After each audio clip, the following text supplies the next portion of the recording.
Hey, it's Libra here, and today I'm here to talk about how to actually loop and mind game Bubba's or Leatherface in DVD. Now, as you can see, I'm around a god loop right here, right? He reveled up his chainsaw, and when he does that, especially around the pallet, he pretty much slows down because he's gonna assume you're gonna drop it. Most survivors drop pallets; they don't loop. So you have to understand that a lot of killers are just not used to people looping these days. So that's why they feel like, you know, like when they see somebody like me who's hugging the walls and I'm playing around and I'm running around all day, they're not used to that. You know what I mean? Well, at least a lot of them aren't. I'm just being honest with you.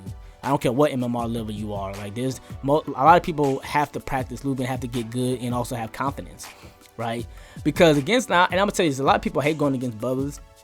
And I can understand why. He's very intimidating, him and Ioni. To me, I feel like when it comes to their presence, and the nurse as well too. I cannot stand the nurse, but when it comes to Bubba, just the way he moves, he always moving like he mean business. Like he's not finna play with nobody this match at all. I don't know why he swung at that, but I'm just saying, like, you could just tell the way Bubba energy is with that chainsaw. Like anytime I hear a chainsaw, I be wondering. One, I love going against Bubba, so I cannot wait to go against Bubba's. It's fun going against them. Like especially the ones who quick to use their power.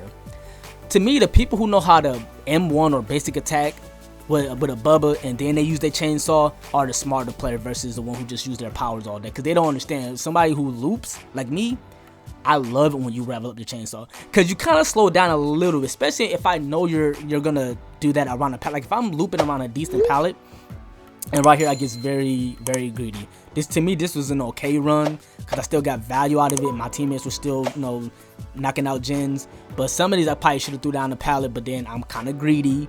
You know, I love being able to like fake out the killer, but I probably should have kind of threw these down.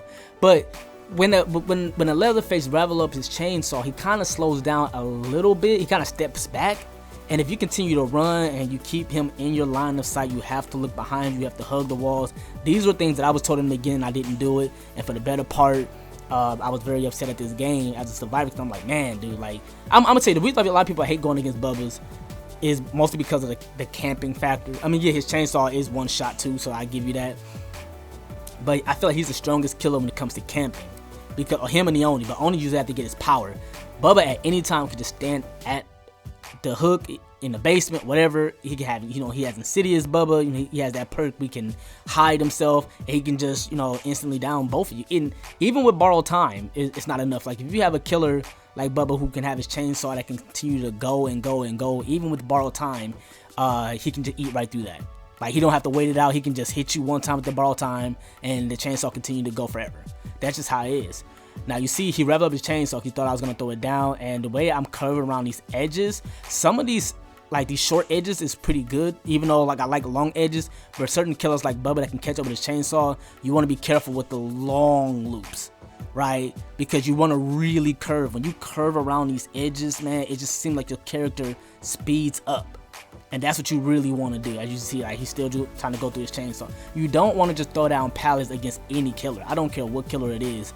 You know, again, you have to learn how to mind game. That's just, as you see, I like to wait for the killer too. As you see, I ain't just trying to embarrass the guy because he obviously got caught, you know, trying to cut down some bushes. But it's just, I like to wait for the killer just to see what he's gonna do. He swung and then he ate a pallet, right? But this, I mean, like I said, I don't have many clips. I mean, of Bubba's, because I rarely go up against him. I love going against Leatherface. He's fun, you know what I mean? But I just feel like a lot of survivors need to learn how to do this. And I think Bubba's, like I said, I think he's pretty fun. But please let me know what you guys think in the comments. Do you guys struggle against Bubba? Do you have any tips? Please contribute. Because to me, he's one of my favorite, probably the favorite killer to go up against. So I love it and it's fun. Hey, if you guys are new to the channel, please like, share, and subscribe if you're new. If nothing else, peace.